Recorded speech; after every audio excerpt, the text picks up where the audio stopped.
Praise the Lord. ആദ്യം തന്നെ ഈശോയ്ക്ക് 1000 നന്ദി പറയുന്നു. ഈ അൾത്താരയിൽ കുടുംബത്തോടൊപ്പം ഇവിടെ നിന്ന് സാക്ഷ്യം പറയുവാൻ ഞങ്ങളുടെ കുടുംബത്തെ അനുഗ്രഹിച്ചതിനെ ഓർത്ത് ഈശോയ്ക്കും അമ്മ മാതാവിനും 1000 നന്ദി. എൻ്റെ പേര് മിനിമോൾ ജോസഫ്, എൻ്റെ ഹസ്ബൻഡ് ജോണി, മൂത്ത മോളാണ് ടിൻറ്റു, ഇത് രണ്ടാമത്തെ മോള് ടാനിയ. ഞങ്ങൾ ആക്ച്വലി സൗദിയിലായിരുന്നു. ഞാൻ സൗദിയിലെ നേഴ്സ്, ഹസ്ബൻഡും കുടുംബവും ഞങ്ങൾ സൗദിയിലായിരുന്നു. കുട്ടികളെല്ലാം ഉണ്ടായതും വളർന്നതും സൗദിയിൽ തന്നെ. 2020 കോവിഡ് എല്ലാവർക്കും അറിയാം, അത് ഞങ്ങളെ ആദ്യം തന്നെ ബാധിച്ചു. കോവിഡിന് ശേഷം ഹസ്ബൻഡ് എൻജിനീയറായിരുന്നു, എയർ കണ്ടീഷനായിട്ട് വർക്ക് ചെയ്യുമായിരുന്നു നല്ലൊരു കമ്പനിയിൽ. മക്കൾ അവിടെ സ്കൂളിൽ പഠിക്കുന്നു, ഞാൻ മിനിസ്ട്രി ഹോസ്പിറ്റലിൽ വർക്ക് ചെയ്യുന്നു. കോവിഡ് വന്നതിന് ശേഷം ആദ്യത്തെ ബാച്ച് കോവിഡായിരുന്നു. അപ്പോൾ ഒത്തിരി ഇതുപോലെയുള്ള കോവിഡ് പോലെയല്ലായിരുന്നു, ഒത്തിരി കാര്യങ്ങളുണ്ടായിരുന്നു. കോവിഡ് വന്നതിന് ശേഷം ഹസ്ബൻഡ് ഡയബറ്റിക് ആണെന്ന് കണ്ടു. അതുവരെ എന്താ പറയുക, ആടിപ്പാടി നടന്നൊരു മനുഷ്യൻ. പ്രാർത്ഥനയിലും കളികളിലും പുള്ളി ഒരു മാർഗ്ഗംകളി മാഷാണ്, ഒരു പാട്ടുകാരനാണ്. അങ്ങനെ എല്ലാ തലത്തിലും ജോലിയിലും ഇതെല്ലാം ചെയ്തിരുന്ന ഒരു മനുഷ്യൻ പെട്ടെന്ന് ഡയബറ്റിക്കായി. 3 മാസത്തോളം ഞാൻ നേഴ്സായതുകൊണ്ട് ഞങ്ങളുടെ ഹോസ്പിറ്റലിൽ എല്ലാം ഇൻവെസ്റ്റിഗേഷൻ ചെയ്യാൻ സാധിക്കും. അപ്പോൾ എല്ലാ മാസവും ഇൻവെസ്റ്റിഗേഷൻ ചെയ്തു, പക്ഷേ കുഴപ്പമൊന്നുമില്ല. 3 മാസം ചെയ്തതിന് ശേഷം കിഡ്നിയിലെ ഇൻവെസ്റ്റിഗേഷൻസ് ഇച്ചിരി എലിവേറ്റ് ആകാൻ തുടങ്ങി. അപ്പോൾ പിന്നെ എല്ലാ മാസം ഇച്ചിരി കൂടാൻ തുടങ്ങി. അപ്പം ഞാൻ ഓർത്തു, ഇനിയിപ്പോൾ അവിടുത്തെ വെള്ളവും ചൂടും കാലാവസ്ഥയൊക്കെ ആയിരിക്കാം, അപ്പം നാട്ടിൽ വന്ന് വരുവാണെങ്കിൽ എല്ലാം ഓക്കെ ആവുമല്ലോ എന്നോർത്ത്. ഹസ്ബൻഡിന് ഒട്ടും താല്പര്യമില്ലായിരുന്നു.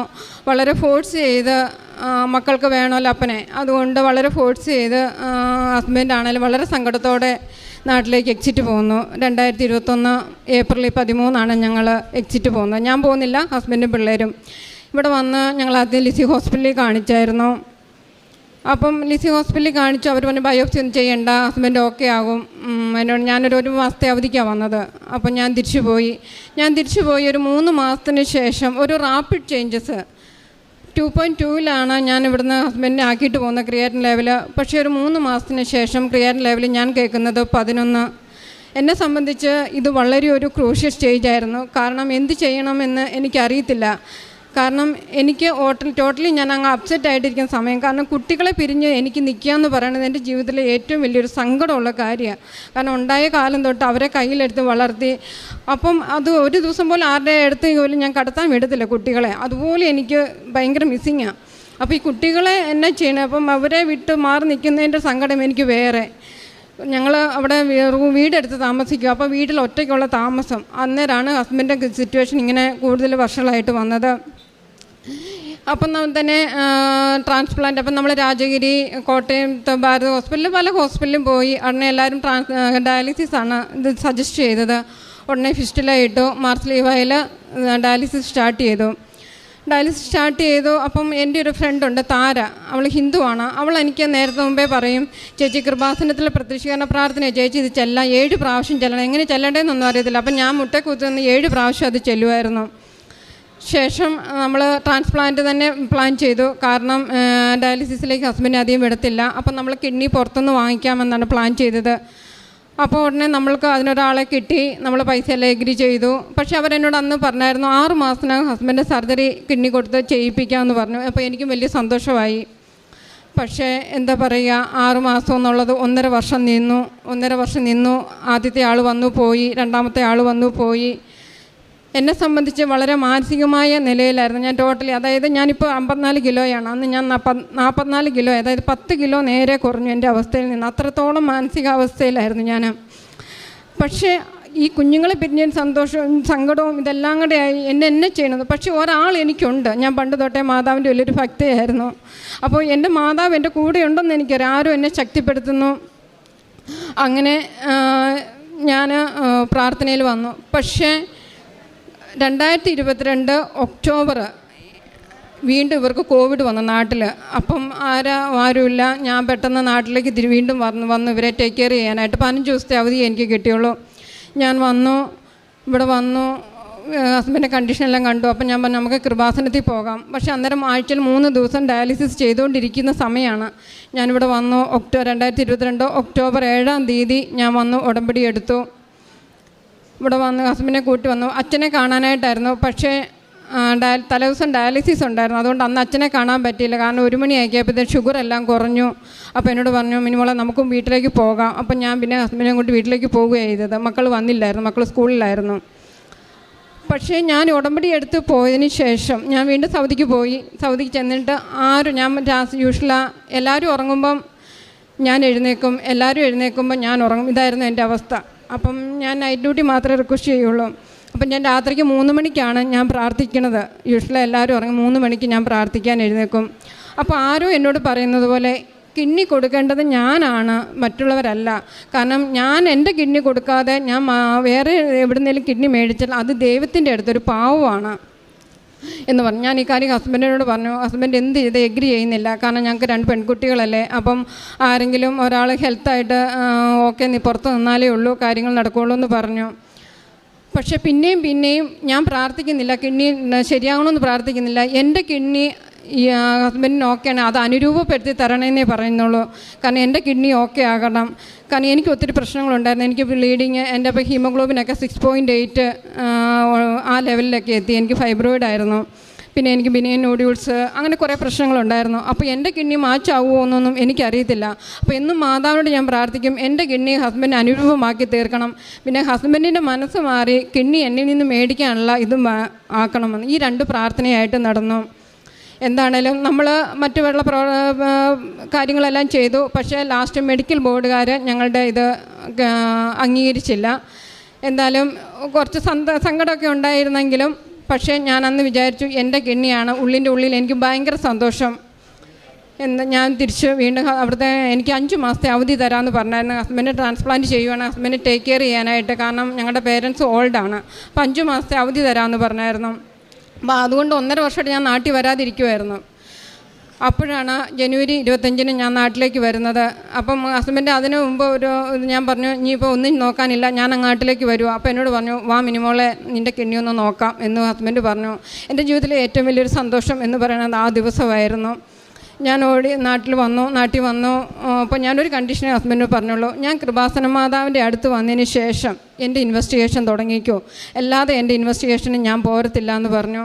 ഞാൻ ഫെബ്രുവരി 7-ന് ഞങ്ങളിവിടെ വന്നു. ബഹുമാനപ്പെട്ട ജോസഫ് അച്ഛനെ കണ്ടു. അച്ഛൻ ഹസ്ബൻഡിൻ്റെ ഇത് പ്രാർത്ഥിച്ചു. ഞങ്ങൾ കിഡ്നി ട്രാൻസ്പ്ലാന്റ് തന്നെയാണ് പറഞ്ഞത്. സർജറി എത്രയും പെട്ടെന്ന് നടക്കാനും എൻ്റെ കിഡ്നി അനുഭവപ്പെടുത്താനും ഇതായിരുന്നു എൻ്റെ നിയോഗം. വന്നു. എന്താണേലും അതിനുശേഷം ഇൻവെസ്റ്റിഗേഷൻ എല്ലാം പോയി. ഓരോരോ ഇൻവെസ്റ്റിഗേഷൻ ചെയ്തു. പക്ഷേ എൻ്റെ വിശ്വാസം എന്ന് പറയുന്നത് എനിക്ക് എൻ്റെ മാതാവ് ഒരു അത്ഭുതം അല്ല, ഈശ്വര അത്ഭുതം ചെയ്തില്ലെങ്കിൽ എൻ്റെ കിഡ്നി ഓക്കെ ആകത്തില്ല. കാരണം എൻ്റെ പ്രോബ്ലംസ് എനിക്കറിയാം. ഞാൻ ആ ഹോസ്പിറ്റലിൽ മാർസ്ലിവായിലാണ് ഇൻവെസ്റ്റിഗേഷൻ ചെയ്യുന്നത്. കയറുന്നതിന് മുമ്പ് ഓരോ ഇൻവെസ്റ്റിഗേഷന് മുമ്പും ഉടമ്പടി ഉപ്പ് ഞാൻ അവിടെ വെക്കും. ആരും ചവിട്ടാത്തടുത്ത് ആ ഡോറിൻ്റെ എവിടെയെങ്കിലും ഞാൻ ഉപ്പില്ലാതെ ഞാൻ പോകത്തില്ല. എന്നിട്ട് ഓരോ ഇൻവെസ്റ്റിഗേഷൻ ചെയ്യും. ക്രോസ് മാച്ച് 3 എണ്ണം കഴിഞ്ഞു. 1 by 1 എല്ലാം നോർമലായി. സാധാരണ ആൾക്കാർക്ക് മാച്ചാകുന്നതിനേക്കാൾ നന്നായിട്ടാണ് ഞങ്ങൾക്ക് മാച്ചായത്. അപ്പോൾ ഹസ്ബൻഡ് ചുമ്മാ പറയുമായിരുന്നു, നിൻ്റെ കിഡ്നി ഒരിക്കലും മാച്ചാകത്തില്ല, കാരണം ഞങ്ങൾ ഓപ്പോസിറ്റ് ക്യാരക്ടേഴ്സാണ്. പക്ഷേ ദൈവത്തിന് അസാധ്യമായിട്ടൊന്നുമില്ല എന്ന് ഞങ്ങൾ പൂർണ്ണമായിട്ടും ഞാൻ വിശ്വസിച്ചത് ആ നിമിഷമാണ്. 3 ക്രോസ് മാച്ചും ഓക്കെ ആയി. പക്ഷേ എൻ്റെ CT അഞ്ച് ചെയ്തപ്പം എനിക്ക് 2 ആർട്ടറിയാണ്. സാധാരണ 80% ആൾക്കാർക്ക് 1 ആർട്ടറിയേ ഉള്ളൂ. അപ്പോൾ 2 ആർട്ടറി ഉള്ളതുകൊണ്ട് ഹസ്ബൻഡിന് സർജറി പോസ്റ്റ് കോംപ്ലിക്കേഷൻ കുറച്ച് അവർ പറഞ്ഞായിരുന്നു. അപ്പോൾ ഹസ്ബൻഡിന് ആകെ ഒരു പേടി. ഞാൻ പറഞ്ഞു, ഇല്ല, മാതാവിലല്ലേ നമ്മൾ വിശ്വസിക്കുന്നത്, മാതാവ് നമുക്ക് ഇത്രയും നടത്തി തന്നാൽ ബാക്കിയും നടത്തും. എന്താണേലും ട്രാൻസ്പ്ലാന്റ് കഴിഞ്ഞു. അവർ പറഞ്ഞു 3 ദിവസം കഴിഞ്ഞ് ഹസ്ബൻഡ് യൂറിൻ വരുവുള്ളൂ, പിന്നെ 15 ദിവസം ICU കിടക്കണമെന്നൊക്കെ പറഞ്ഞു. 2023 മാർച്ച് 13 ഞങ്ങളുടെ സർജറി ആയിരുന്നു. ഡോക്ടർ പറഞ്ഞത് പ്രകാരം ഒരു കോംപ്ലിക്കേഷനുമില്ല. സർജറി കഴിഞ്ഞു 1/2 മണിക്കൂറിനകം ലാർജ് എമൗണ്ട് ഓഫ് യൂറിൻ പാസ്സായി എന്നാണ് പുറത്തു നിന്നവരോട് ഡോക്ടർ പറഞ്ഞത്. 15 ദിവസം ICU കിടക്കുമെന്ന് പറഞ്ഞ ഹസ്ബൻഡ് 10-ാം ദിവസം ഡോക്ടർ എന്നെ വിളിച്ചിട്ട് പറഞ്ഞു ഡിസ്ചാർജ് ആക്കണമെന്ന്. ഇത് ദൈവത്തിൻ്റെ അനുഗ്രഹമല്ലാതെ വേറൊന്നുമല്ല. അങ്ങനെ ഞങ്ങളുടെ 1 വർഷം 13 മാസം കഴിഞ്ഞു. ഹസ്ബൻഡ് ഇതുവരെയുള്ള ഇൻവെസ്റ്റിഗേഷനും ക്രിയാറ്റിനും കഴിഞ്ഞ ആഴ്ചയും പോയിട്ടുണ്ടായിരുന്നു. എല്ലാം നോർമലായിട്ട് മാതാവിൻ്റെ അടുത്ത് സാക്ഷ്യം പറയാണ്ട് വന്നിരിക്കുന്നു.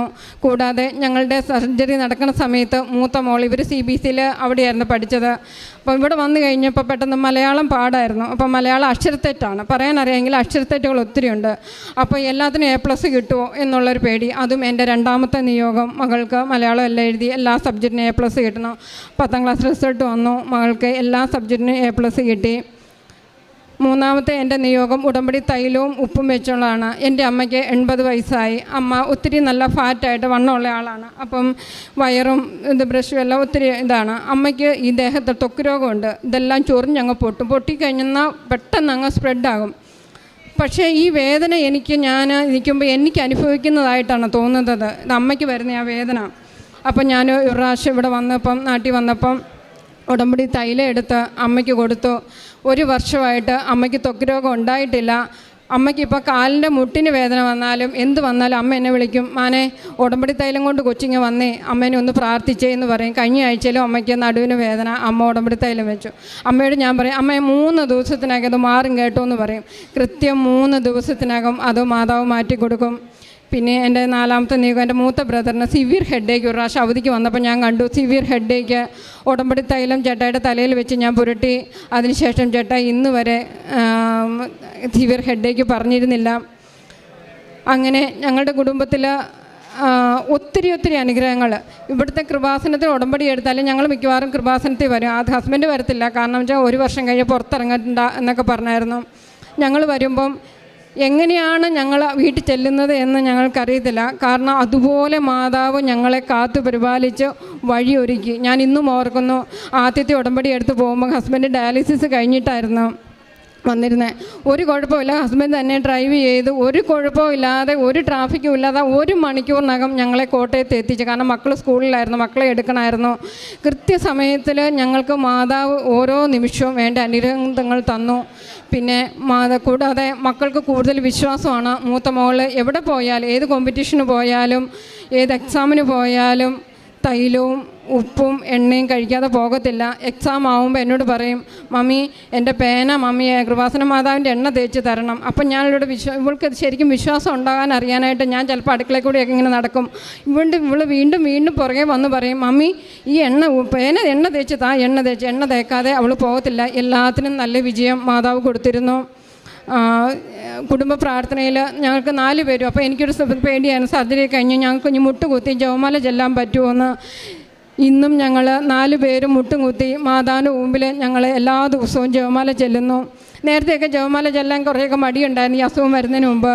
പക്ഷേ ഇന്ന് ജപമാല ചെല്ലാതെ കടക്കാൻ പറ്റത്തില്ല എന്നുള്ള ഒരു വിശ്വാസം. പള്ളിയിൽ പോയി കുർബാന കണ്ടാലും മാതാവിൻ്റെ അടുത്ത് ജപമാല ചെല്ലണം, ധ്യാനം കൂടിയിട്ട് വന്നാലും ഞങ്ങൾക്ക് ജപമാല ചെല്ലാതിരിക്കാൻ പറ്റത്തില്ല. 4 പേരും കൂടി ഏകദേശം ഒരു പെട്ടെന്നുള്ള ജപമാലയൊന്നും അല്ല, ഏകദേശം ഒരു അരമുക്കാൽ മണിക്കൂറോളം പാട്ടുമൊക്കെ പാടി ജപമാല ചെല്ലാനായിട്ട് ഞങ്ങൾക്ക് സാധിക്കുന്നു. അത് മാതാവിൻ്റെ വലിയൊരു അനുഗ്രഹമാണ്. ഇനി മോള് പറയും മോളുടെ വിശ്വാസ ചൈതന്യത്തെക്കുറിച്ച്. കൃപാസന മാതാവ് എൻ്റെ ജീവിതത്തിൽ ഒരുപാട് അത്ഭുതങ്ങൾ വരുത്തിയിട്ടുണ്ട്. ഞാൻ എവിടെ പോയാലും കൃപാസന മാതാവിൻ്റെ ലോക്കറ്റും തൈലവും പുരട്ടാതെ ഞാനൊരു മത്സരത്തിൽ പോകാതിരിക്കുകയില്ല. കാരണം ഞാൻ ഏത് മത്സരത്തിൽ പോയാലും എനിക്ക് ഓരോരോ അത്ഭുതങ്ങളാണ് മാതാവിൻ്റെ ജീവിതത്തിൽ വർഷിക്കുന്നത്. അപ്പോൾ കൃപാസന മാതാവിൻ്റെ വിശ്വാസം എന്നെ കൂടുതൽ പ്രാർത്ഥനാ ചൈതന്യത്തിൽ വളർത്തുവാൻ എന്നെ സഹായിച്ചു. വീണ്ടും ഞാൻ സൗദിയിൽ നിന്ന് എക്സിറ്റ് വന്നു ഇപ്പം. കാരണം എനിക്ക് ഹിസ്റ്റക്ടമി, എനിക്കൊരു ബ്ലീഡിങ് ഉണ്ടായിരുന്നു. ഒക്ടോബറിൽ ഞാൻ വന്നു. നവംബർ 15-ന് ഹിസ്റ്റക്ടമി ചെയ്തു. വലിയൊരു മുഴയായിരുന്നു. പക്ഷേ അതിൻ്റെ ബയോപ്സി ഞങ്ങൾക്ക് ഭയങ്കര പേടിയായിരുന്നു. എന്താണേലും സർജറിക്ക് പോകുന്നതിന് മുമ്പെല്ലാം മാതാവിൻ്റെ ഉടമ്പടി തൈലം ഞങ്ങൾക്കുണ്ടായിരുന്നു. മാതാവ് എപ്പോഴും ഞങ്ങളെ കാത്തു പരിപാടികൾ പൂർണ്ണ വിശ്വാസം കൊണ്ട് തന്നെയായിരിക്കാം എൻ്റെ ബയോപ്സിയും നെഗറ്റീവായിട്ട് വന്നു. ഞങ്ങളുടെ ട്രാൻസ്പ്ലാന്റ് കഴിഞ്ഞിട്ട് ഇപ്പോൾ 1 വർഷവും 3 മാസവും കഴിഞ്ഞു. ഇതുവരെ എൻ്റെ എല്ലാ ടെസ്റ്റുകളും വളരെ ഭംഗിയായിട്ടും ഒരു കുഴപ്പവും ഇല്ലാതെ ഒരു ടെൻഷനും ഇല്ലാതെ തീർന്നു പോകുന്നു. അതിന് ദൈവത്തിൻ്റെയും മാതാവിൻ്റെയും വളരെ അനുഗ്രഹങ്ങൾ. ഞങ്ങളുടെ ഈ കൃപാസനത്തിൽ വന്ന് ഉടമ്പടി എടുത്തത് മുതൽ ഞങ്ങളെ മാതാവ് ഒത്തിരി അനുഗ്രഹങ്ങൾ തന്നിട്ടുണ്ട്. ഞങ്ങളുടെ കുടുംബത്തിൽ വളരെ സന്തോഷവും സമാധാനവും ഐശ്വര്യവും വളരെ തീക്ഷ്ണമായ ജീവിതവുമായിട്ട് ഞങ്ങൾ കുഞ്ഞുങ്ങളായിട്ട് മുൻപോട്ട് പോകുന്നു. മാതാവിന് വളരെയധികം നന്ദി. അർഹിക്കാത്ത നന്മകളും എനിക്കേകിടും ദയാനിധേ, യാചിക്കാത്ത നന്മകൾ പോലുമേ നൽകിയോനെ ദൈവസ്തുതി.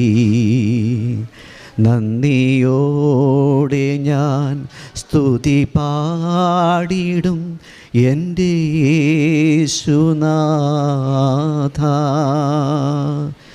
എനിക്കായി നീ ചെയ്തോരോ നന്മയ്ക്കും ഇന്നു നന്ദി ചൊല്ലുന്നു ഞാൻ. ഞങ്ങളുടെ പ്രേക്ഷിത പ്രവർത്തനം എന്ന് പറയുന്നത് ഞങ്ങൾ അനാഥാലയങ്ങളിലൊക്കെ പോകാൻ സാധിച്ചു.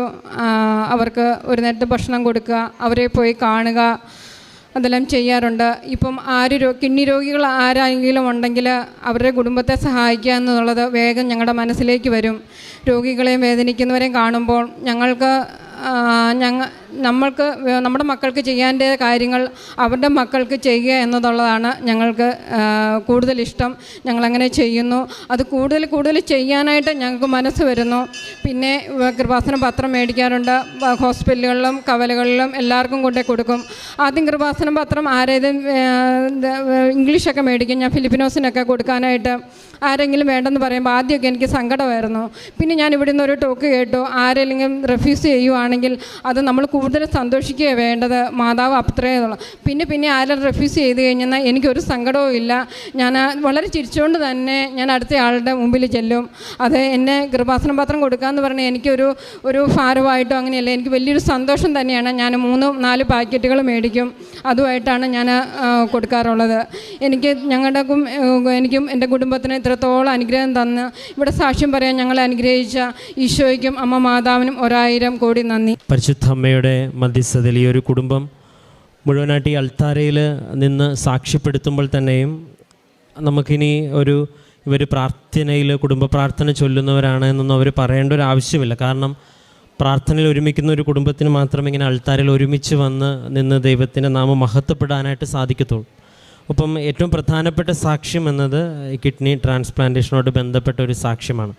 അതിലിവിടെ നിന്ന് ഉടമ്പടി എടുത്തതിന് ശേഷം മാതാവ് തന്നെ ഒരു കമ്മ്യൂണിക്കേഷൻ, അതായത് കിഡ്നി കൊടുക്കേണ്ട ആൾ ഇദ്ദേഹം തന്നെയാണെന്നിങ്ങനെ ഒരു മനസ്സിൽ നിന്നുള്ളൊരു ദൈവിക ശബ്ദം കേട്ടു എന്നുള്ളതും പിന്നീടുള്ള എല്ലാ കാര്യങ്ങളും ദൈവം ക്രമീകരിച്ച് എത്രയും ഇപ്പോൾ 10 ദിവസത്തിൽ അല്ലെങ്കിൽ 15 ദിവസം കൂടെ നിൽക്കേണ്ടത് പെട്ടെന്ന് കാര്യങ്ങളെല്ലാം ക്രമപ്പെട്ടു. എത്രയും വേഗം അവിടുന്ന് ഡിസ്ചാർജ് ചെയ്ത് ഇന്ന് ഇത്രയും നാൾ ഒരു ആരോഗ്യപരമായിട്ട് നിൽക്കുവാനായിട്ട് സാധിച്ചതെല്ലാം ദൈവത്തിൻ്റെ നാമത്തിൻ്റെ മഹത്വത്തിന് വേണ്ടിയും ഒക്കെയാണ് പറയണത്. അപ്പം ഈ ഒരു സാക്ഷ്യത്തിൽ ഒരു വേഗതയും ഒരു സമയത്തിൻ്റെ ചുരുക്കവും ദൈവത്തിൻ്റെ ഒരു കമ്മ്യൂണിക്കേഷനോ അല്ലെങ്കിൽ പരിശുദ്ധ അമ്മയുടെ സാന്നിധ്യമൊക്കെ അനുഭവിക്കാൻ സാധിച്ചു എന്നുള്ളത് വ്യക്തവുമാണ്.